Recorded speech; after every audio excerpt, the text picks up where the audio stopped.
So again, I had, some decent opportunity to spend some time in the Word today, which was good. And it'd be nicer if I could do it more, but sometimes I'm just not motivated, and I sit down, and I sit at my computer, and Jess's boyfriend was nice enough to upgrade my computer upstairs, actually both of them, and now they don't lag anymore, so now I have no excuse to not get all these pages open and do the things I gotta do. So I actually went into chapter 5 and started on chapter 5, even though we're still in 4, and then I realized we don't have Bible study next week, but that's okay. We don't need any of that. We'll move along, and then in 2 weeks we'll pick up probably chapter 5. So we left off last week with chapter 4, and we did verses 1 through 7. Let me just bring that up here.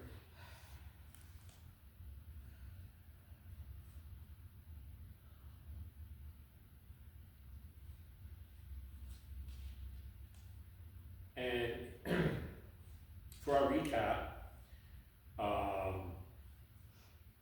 Mordecai had just gotten the notice that you're all going to be executed, you and your people. And so he came before the king's gate, clothed in sackcloth, and everybody was wondering what's going on, what's up with him, how come he's out there in sackcloth. And Esther went out there and said, well, she didn't go out there, she sent somebody out there and said, the first thing she did was she sent them clothing, said, here, dress yourself up so you can come back in. Remember, he worked in the palace. So, not allowed in the palace in sackcloth, so she's like, look here, put some clothes on and come in. Tell me what's going on. And he refused it.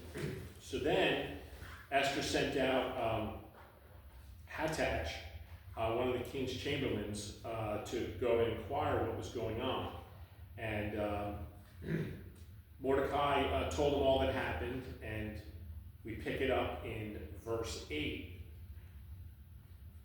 where it says, let's read it. So Esther chapter 4, verses 8, we'll read 8 through 12. Also, he gave him a copy of the writing of the decree that was given at Shushan to destroy them, to show it unto Esther, and to declare it unto her, and to charge her that she should go in unto the king and make supplication unto him, and to make request before him for her people. And Hattach came and told Esther the words of Mordecai. Again, Esther spoke to Hattach and gave him commandment unto Mordecai. All the king's servants and the people of the king's province do know that whosoever, whether man or woman, shall come in unto the king into the inner court who is not called, there is a law of his to put him to death, except such as to whom the king shall hold out the golden scepter, that he may live. But I have not been called to come in unto the king these 30 days. And they told to Mordecai Esther's words. So, a couple of things to note here is that Esther had no clue what was going on. None. She had no idea why he was upset. So obviously the decree that went out didn't make it to the queen. Now, I don't know how often that would have happened. If the queen was just a figurehead, then she wouldn't be entitled to know any of the king's business. But we take a look in some of these places in the Old Testament when we're reading where the queen actually did have a say in a lot of things. And when, Jezebel wanted the head of somebody on a plate. Yeah, but he was a wuss.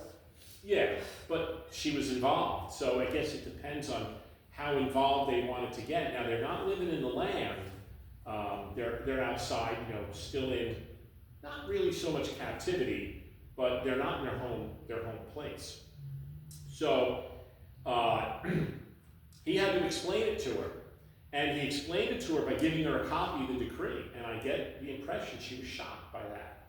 She's like, whoa, what the? And then he challenged her to intercede on behalf of the people before the king. So I was like, this is interesting. That she actually had no idea what was going on. She sent clothing to, help dress him up before he could, come back inside. He wasn't interested, but he was wailing and doing all that. And then she finally said, what's going on? So, and all this between a courier, by the way. So you messages going back and forth. Now, we don't know what the time frame is here. We don't know how far into this it is. I would assume it's closer now toward the end, toward the 11th month, than it would have been toward the initial decree going out, because the decree was obviously in writing. They didn't have printing presses or anything like that. So the decrees had to be handwritten, hand-stamped, given to couriers, sent out through, royal channels, and sent to every province in the district. So I would say that probably took a few months. And by the time it got back, now he was probably one of the first ones, Mordecai, to read it, but still, I would just assume that it's a couple of weeks down.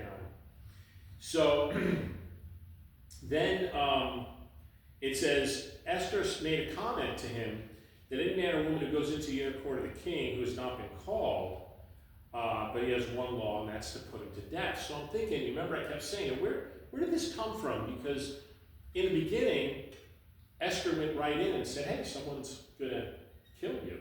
There's no indication there that she did it through a messenger.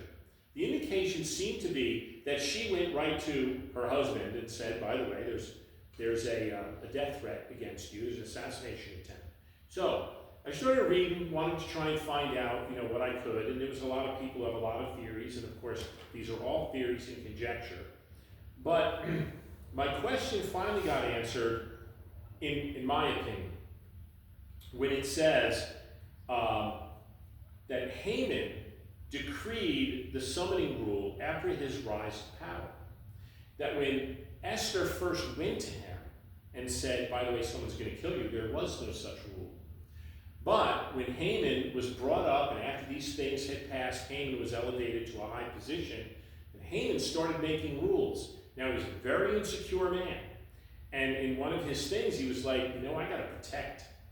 I don't want someone going to the king behind my back. I need to make sure I know everything that's going on, because I don't want someone taking my life away from me. So this rule may not have existed. And out of all the things I read, this one made the most sense. That it looks like Haman may have instituted this rule. That's why she went to him the first time without any fear. But now, because her first response to him was, well, there's a rule. We can't do this. I can't go see him when I want. Almost like this is a new thing. I used to be able to go see him, but even though I'm the queen, I can't see him. And then we see a couple of other things out there, which we'll get to as we move on. So when he rose to power, he probably put that in since he was insecure. But again, it's just speculation, really. So another thing to keep in mind is that apparently the life of the queen in Persia was not one of great intimacy with the king, okay? Because she says, I myself have not been called to go into the king in these 30 days, which means she hasn't seen her husband in 30 days. Why do you think that was? Well, there's a couple of reasons that it could be. The first reason it could be is because, remember, he had a harem of about 400. Now, we don't know how many of those in the harem were able to get, processed through. Maybe after he met Esther, he said, the rest of you can go home. I don't need you. Maybe there was only 200. Maybe there was only 100. The only thing we know for sure is there was more than Esther. He did have his choice of other women, and under their law, they were married. The women in the harem were his. And so one of the reasons could be that she wasn't called in is because he was busy with another woman. Now, some people disregard that one and say that they think that it was because he was distracted by kingly business. Well, I got news for you. You don't have, as a king, 400 concubines, so to speak, and let that not let your king's business distract you from that. Okay? These were not godly people. This was not a godly nation. This had nothing to do with morality. This was the king. And the king probably said, go bring me one of my wives. And obviously there was nothing wrong with that in their culture. This is not a Jewish book of where we apply morality to it. So I don't think that he was distracted by kingly business. I think he was distracted by other women, and that's why that this was going on. So, but we do know one thing, that she did eventually pop her head in there. Now, not the way we see it. If you read carefully, you'll see what she did. She was very subtle about it. But when he spotted her, he was happy to see her. Okay? So that's one of the good things about it. And I think that even though she was his favorite, I still think he had a second favorite, and a third favorite, and a fourth favorite. And, you know, it takes time. You only have, you know, one night with one woman, and if you have 400 of them, that's more than a year. Okay? That's a long time. So he only hadn't seen her for 30 days. All right? So let's pick it up now in Esther 13, chapter 4, 13 and 14. Then Mordecai commanded to answer Esther, I think not that with thyself that thou shalt escape in the king's house more than all the Jews. For if thou altogether holdest thy peace at this time, then shall their enlargement and deliverance arise to the Jews from another place. But thou and thy father's house shall be destroyed, and who knoweth whether thou art come to the kingdom for such a time as this. So, you know, Mordecai made a very interesting observation with this, okay? The observation that Mordecai made was, how do you know that you weren't brought here for this moment? But there's more to it than that. Mordecai knew that if you don't do it, I'm asking you to do it, but if you don't want to do it, then someone else will probably do it. All I know is God's going to save his people. And I think that's what you need to get out of this verse, is that Mordecai was sure, and we see it clear as day, that Mordecai was sure God was going to save his people. Mm-hmm. But Esther, if you don't rise up and do what God wants you to do, then your name will perish, along with, you know, who knows however many Jews. So if you want your name to be written down, and we obviously know that she did the right thing because we have the book of Esther, where she did the right thing. But it's very interesting that Mordecai had this faith that God was going to save his people no matter what. And he said to Esther, pretty much, a good paraphrase is, you want to be part of that plan, or you want somebody else to do it? The choice is yours. So I thought it was really good that he did leave that choice with her. And the explanation, he was quick to request of Esther to approach the king. He didn't sit there and think about it. The first thought he had was, wow, maybe this is why she was put there. Wrote it back down. Here, deliver this back to Esther. Maybe that's the whole reason you were picked. You were an orphan, a nobody, and now you're the queen, and you have access.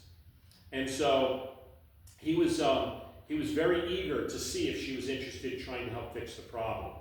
Now, she was reluctant at first because she was obviously afraid of being put to death. But Mordecai reasoned that even if she didn't do it, God would get somebody else. But you're not going to escape. You're going to be killed along with the rest of us. Right. Now, God may save a remnant of his people like he always has, but there's no guarantee you'll be saved. They find out that you're a Jew, you're done. That's it. And that's when she started to think.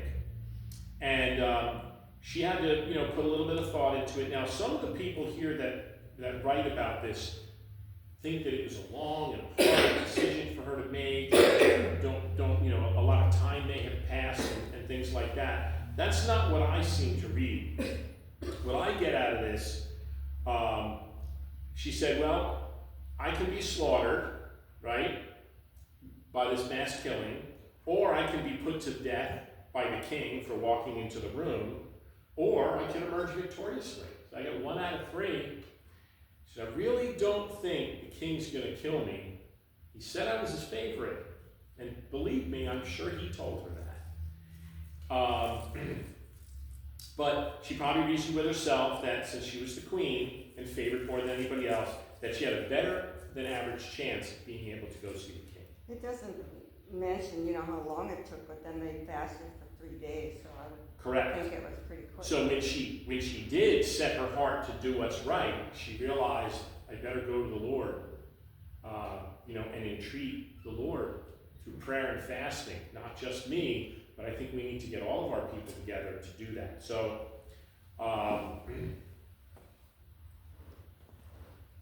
let's see, so he said it could come from somebody else, but God won't let his people down. But he reminded her that their fate could rest on her faithfulness. We don't know, maybe you did come to this kingdom for this moment.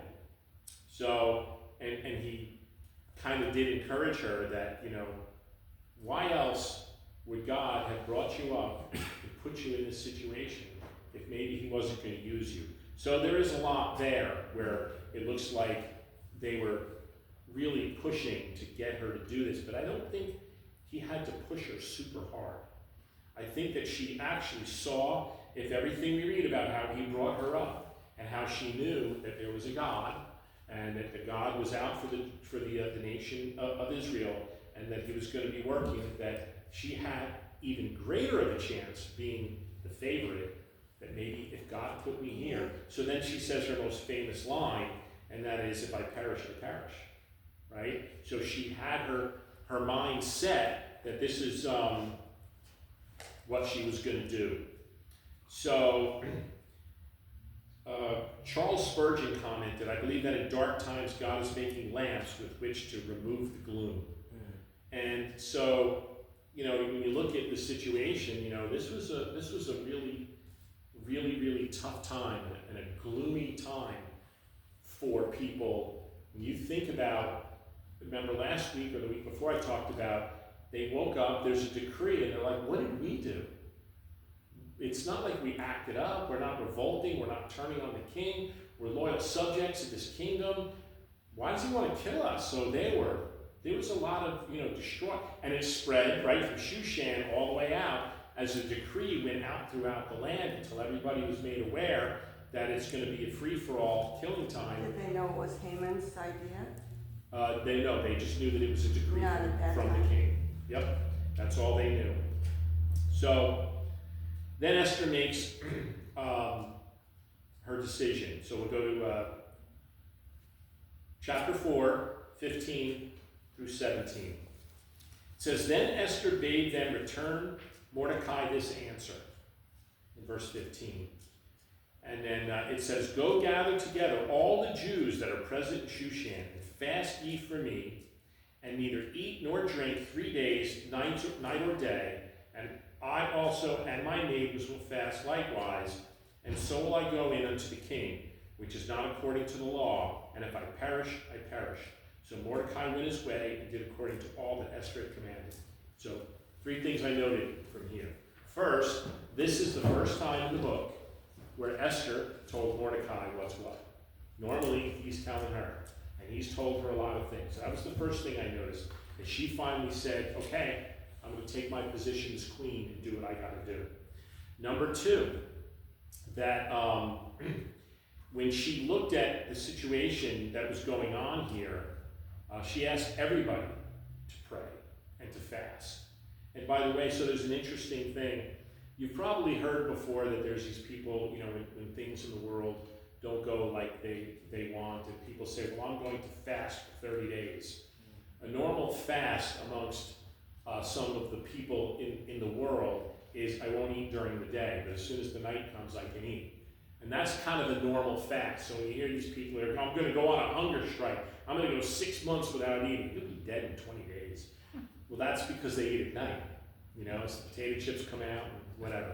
Anyway, you notice it's specific here. It says neither eat nor drink 3 days, night and day. There was no doubt that they were talking about a genuine fast. And in the Hebrew tradition, as well as a lot of other religions out there, I think that they fast to get God's attention. So that would bring in God. They said God was never brought into this Esther, so that would sound like it. Well, right, but it wasn't God by name. It wasn't God Jehovah. No, but it was just God, right? So, they don't say God, but the fact that they were fasting. But they're going to fast, and they're going to kind of like look at the law of this is what we were supposed to do, and if God's happy, He'll honor it. And then there was one other thing that I was going to mention that I did not write down. Oh, The last thing that I noted from here is I don't think the decision that she had to make was as big as should I go in or should I not, but should I reveal myself as a Jew to the king? It's not stated in here, but I think that was her big dilemma. Her dilemma was, he doesn't really know me, and I'm going to break this news, and he may get mad and kill me just for that. He may say, why did you hide this from me? He could have been really, really upset and with her. And like I said, it's not covered in the scriptures here, but I think that that would have been one of the biggest dilemmas, is that I have to go in and I have to tell him that I'm one of those Jews. And so then it says that they were fasting, and that she would go in and make a bold appearance. And unfortunately, we don't get to that for 2 weeks, because that's in the next chapter. So she did decide that she would go and she would make her appearance. And then sometimes when we have hard decisions to make, and we need to sit back and we need to pray, and we need to make sure that, before we make these decisions, and that's why I always say,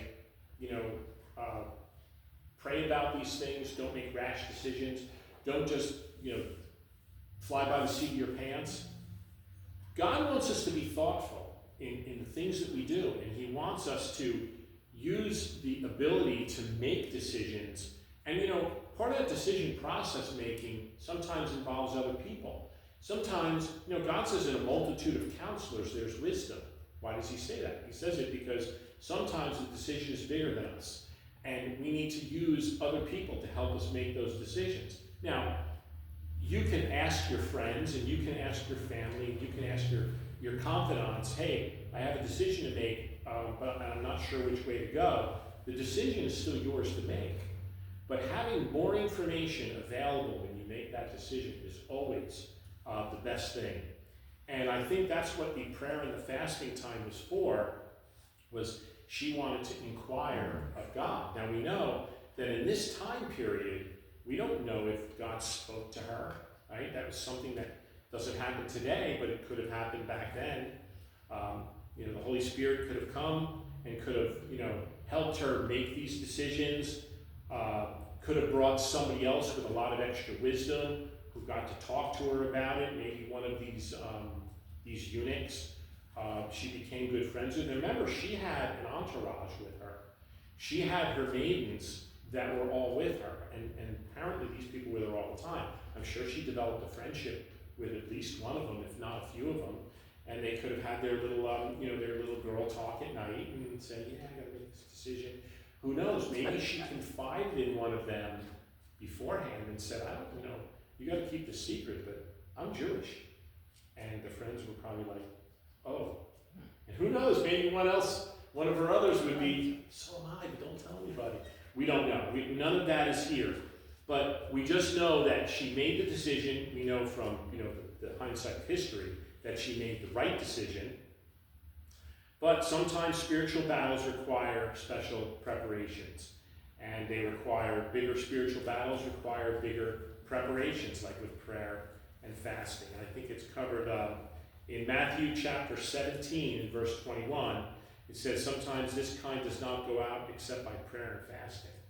Sometimes when you're looking to make an important decision, it takes prayer and fasting before you can do that. Sometimes, you make a decision, but you don't think of the consequences of this. If you do this, this might happen, and this. True. So and we see that throughout the Old Testament especially, where people made decisions, bad decisions. I'm sure that when Cain slew his brother Abel, he probably thought, that probably wasn't the hottest move, So that's pretty much one of the things that we can get out of this. And she, by making that statement, if I perish, I perish, she carried a good attitude with her when she finally had made that decision. And she was determined to be obedient no matter what the cost.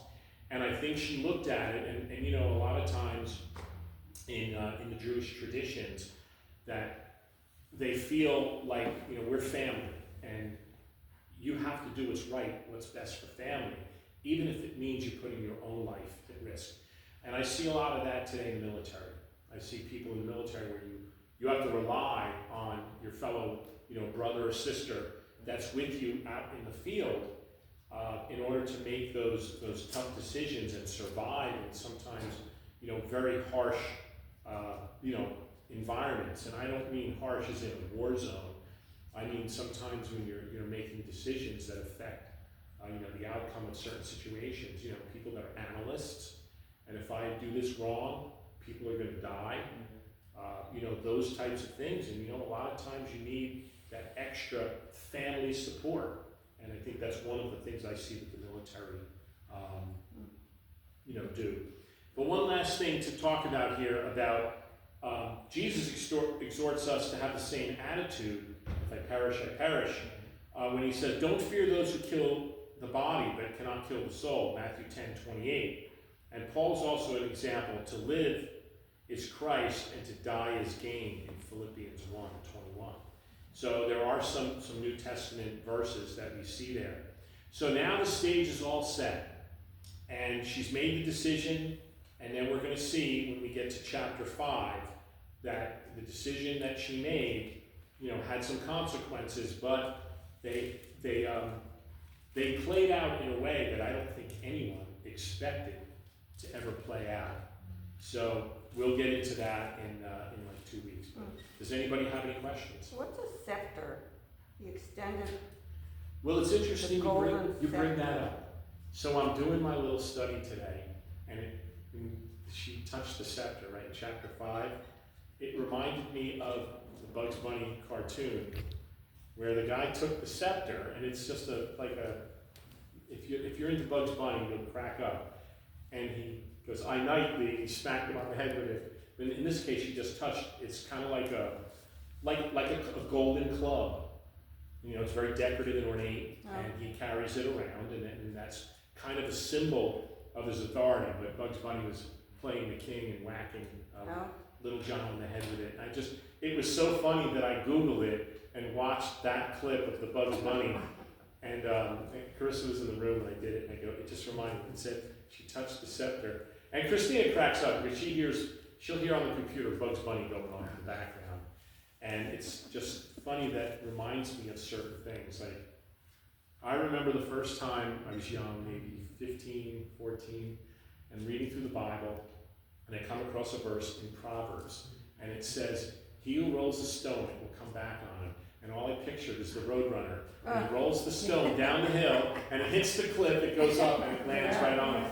So here I am reading my Bible, I'm 14 years old, and I start cracking up. And people are like, what's so funny? You're reading the Bible. I go, he who rolls a stone will come back on him. That's where they get it, when they're writing these cartoons. So there's a lot of things from my childhood that come back. And the scepter was one of them. So just funny that you brought that up. Any other questions? I'm a big Bugs Bunny guy.